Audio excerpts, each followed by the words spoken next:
Allahumma inni as'aluka ilman nafi'a wa rizqan thayyiban wa amalan mutaqabbala. Ya Allah, hamba memohon kepadamu agar engkau menganugerahkan ilmu yang bermanfaat, rizki yang halal dan baik, kemudian penerimaan amalan yang diterima. Jadi saya sering ingatkan bahwa selevel Nabi Muhammad SAW saja yang sesungguhnya sudah dijamin dengan surga, dijaga dari maksiat, madmunun bil jannah, ma'sumun minal maksiyah, membuktikan syukurnya kepada Allah Subhanahu wa taala dengan meningkatkan ibadahnya, dan yang luar biasa masih berdoa kepada Allah dengan begitu tawadhu'nya, ya Allah mohon terima amalan saya. Karena itu seringkali kita bertanya, siapa kita yang bukan seorang nabi, juga bukan seorang rasul, belum ada jaminan bagi kita yang kuat untuk masuk surga, dan kita bukan orang yang maksum dari maksiat, bukan terjaga dari maksiat. Maka kita harus lebih serius dibandingkan dengan orang-orang terdahulu dalam mendekat kepada Allah Subhanahu wa taala. Ini waktunya begitu singkat, persaingannya sekarang sangat ketat, dan diingatkan kita dalam surah tadi yang dibacakan oleh imam kita, baik itu di akhir-akhir surah Al-Mudaththir ataupun diantarkan sampai dengan penutupnya surah Al-Qiyamah itu, singkatnya jangan terlampau banyak mainnya. Ya, jangan terlampau banyak mainnya. Jangan terlampau banyak mengerjakan hal yang sia-sia. Sudah saatnya kita membuat kurikulum kehidupan yang teratur. Bahkan sholat ini dibuka dengan sholat subuh, dan ini memiliki dua nama di antara sekian sholat yang lain. Yang lain cuma satu nama, Zuhur, Asar, Maghrib, Isya. Subuh dua. Ya, fajar dengan subuh. Ingat, fajar dengan subuh. Fajar menunjukkan korelasi keimanan kita yang terpancar ketika mendengar panggilan untuk menunaikan sholat. Muncul pancaran dalam hati kita untuk merespon. Fajar, ya. Ada fajar, infajar, ada fujur, itu beda. Kalau fujur itu pancaran keburukan yang bersumber dari nafsu. Di nafsunya memberikan dorongan keburukan, pancarannya yang masuk ke mata, ke mulut, ke telinga, ke tangan, ke kaki, itu fujur rambatannya namanya. Kalau sudah jadi perbuatan disebut dengan su, jamaknya sayyiat. Dari mana dapat kata fujur? Di Quran surah 91 ayat 7 itu sampai dengan 10. Wa nafsin wa ma sawwaha fa'alhamaha fujuraha wa taqwaha. Dari mana pancarannya? Dari nafsu. Nafsu memancarkan nanti gelombang-gelombang keburukan. Jadi mengeluarkan sesuatu yang tidak bagus. Maaf, itu yang memerintahkan misalnya Anda untuk berdusta. Nah, ketika dia perintahkan untuk berdusta, masuknya kemana? Merambat nanti lewat fujur, masuk ke mulut.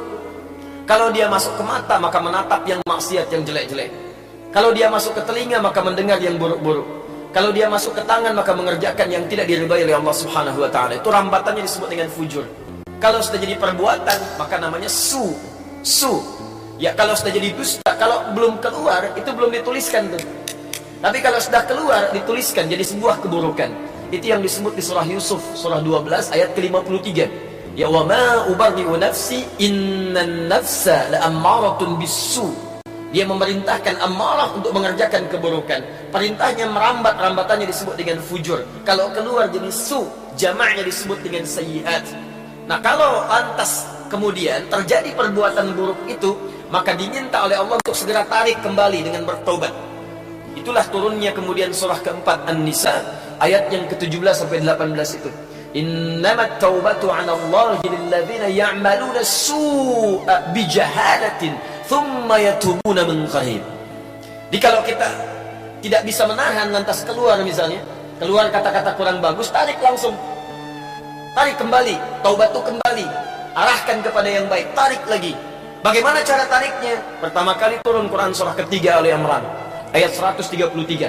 Tarik dengan cepat dengan istighfar. Wasari'u ila maghfirah.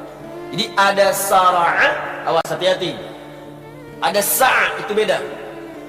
Ada sara'a, ada sa'a, itu lain. Kalau sara'a mengerjakan sesuatu dengan cepat, saking cepatnya nyaris tak usah banyak berpikir. Tapi kalau sa'a mengerjakan sesuatu dengan cepat, tapi dengan persiapan. Ada persiapan. Ya, memang cepat respon, tapi siap-siap dulu. Karena itu ketika Anda dipanggil untuk istighfar, gak usah banyak mikir. Jangan-jangan kebanyakan mikir, maut datang lebih cepat dibandingkan dengan istighfar yang Anda kerjakan. Kalau punya dosa pagi ini, jangan tunggu malam untuk tobat. Antum tunggu malam untuk tobat, tiba-tiba maghrib wafat. ketika Anda mengerjakan Jumat, kalimatnya bukan sara'a, tapi menggunakan kata sa'. Buka Quran surah ke-62 itu, ayat yang ke-9, paling kiri sebelah atas. Ya ayyuhalladzina amanu idza nudiya lis-salati min yaumil jumu'ati fas'au, bukan fasari'u. Fas'au ila dzikrillah. Hei orang-orang yang telah menyatakan dirinya beriman kepada Allah, kalau Anda kemudian diseru di hari Jumat untuk menunaikan salat ibadah, fas'au ila dzikrillah, maka bergegaslah Anda untuk ingat kepada Allah. Zikir di sana salat, karena salat disebut dengan zikir. Dari mana tahunya? Buka Quran surah ke-20 Thaha ayat yang ke-14. Allah menyebut kepada Musa alaihi salam untuk menetapkan Allah sebagai Rabb, menyembahnya dan tunaikan bukti penyembahan itu dengan salat, disebut zikir. Kata Allah, innani anallah la ilaha illa ana fa'budni wa aqimis salata li dzikri wa aqimis salata li dzikri. Musa, saya Allah, tidak ada Tuhan selain saya. Awas, hati-hati, la-nya nafi, la ilaha illa ana, tidak ada Tuhan selain saya. Ini kalimat pertama menunjukkan makna uluhiyahnya, ketuhanan Allah. Yang kedua, makna ilah itu menunjuk pada ubudiyah. Ya fa'budni. Jadi kalau Anda sudah mengatakan Allah Tuhan saya, maka Anda pun berkomitmen untuk menyembahnya. Oh, hati-hati nih.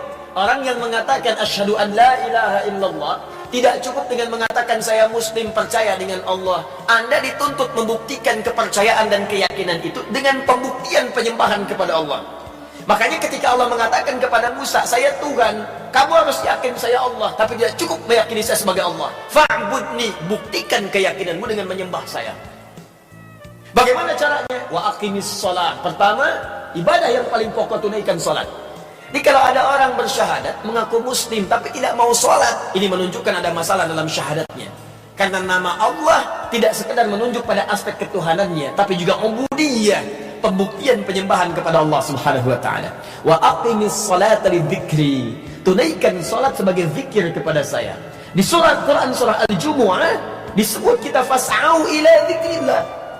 Kalau sudah tiba hari Jumat, cepat-cepat siapkan diri untuk menunaikan salat Jumat sebagai zikir kita kepada Allah. Kalimatnya bukan menggunakan kata wasari'u atau fasari'u, tapi kalimatnya menggunakan fas'au.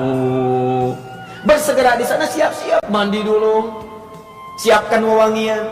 Jika waktu Jumatnya misal 11.58, ya antum siap-siap dari jam 11, siap-siap dari setengah 11, bahkan malamnya siapkan di pakaian untuk Jumat. Ini wewangiannya. Saya mau Jumatan di masjid mana? Jarak dari kantor rumah saya ini ke masjid sekian.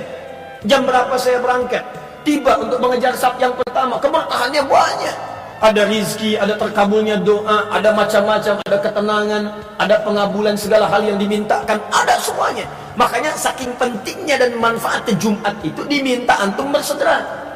Bukankah kalau ada pengumuman mengatakan kepada Anda, di Masjid Al-Azhar besok ini akan ada pembagian bonus. Bonus untuk setiap yang datang ambil saf pertama, masing-masing mendapatkan 10 juta. Kalau jamnya ditetapkan 11.58, pembagian jam 12 ya, untuk saf pertama aja, 50 orang pertama. Saya tanya, antum datang jam berapa? 98, tidak akan kebagian, nginep antum di masjid. Kenapa? Karena antum tahu banyak hal yang didapatkan. Nah ini kebanyakan orang Jumatan itu tidak mempelajari dulu apa keutamaan Jumat. Karena dia tidak mempelajarinya, maka dorongan motivasinya itu agak kurang untuk datang dan mengejar keutamaannya. Itu persoalannya. Padahal Jumat itu nanti diiringi dengan kalimat-kalimat yang indah. Ada kalimat tentang rizki. Awas. Wallahu khairur raziqin di ayat ke-11-nya. Ada kalimat nanti penyandingan dengan munculnya banyak relasi. Ayat ke-10-nya. Ada banyak hal yang mungkin kita bahas di lain kesempatan. Tapi saya ingin tunjukkan apa yang dibacakan oleh imam tadi. Jangan banyak kita kemudian hidup mengisi kehidupan di muka bumi ini dengan mengerjakan hal yang sia-sia. Mulai sekarang petakkan kehidupan dengan lebih baik. Anda mesti tahu apa yang mau dikerjakan di hari ini.